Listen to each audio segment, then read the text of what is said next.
Bonjour et bienvenue. Aujourd'hui, nous abordons la visite stratégique de Marco Rubio en Europe.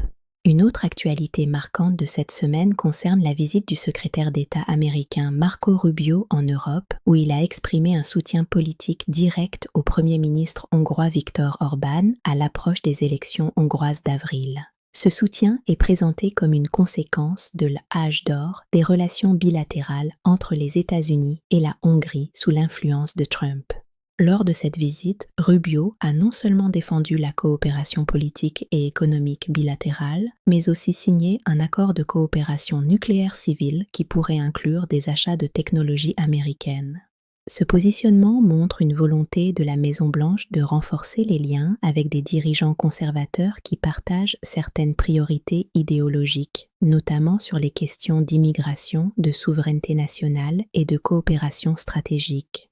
Le soutien explicite des États-Unis à Orbán intervient dans un contexte où la Hongrie est critiquée par une partie de l'Union européenne pour ses positions sur la Russie et l'Ukraine. Malgré ces tensions, les responsables américains ont mis en avant l'importance de maintenir des relations solides avec Budapest, notamment parce que cela correspond, selon eux, à des intérêts stratégiques partagés.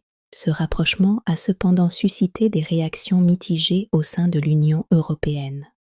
Certains responsables considèrent que ce type de soutien est susceptible d'influencer les équilibres politiques internes aux États membres et de fragiliser la cohésion européenne face à des enjeux globaux comme le conflit en Ukraine ou les relations avec la Russie.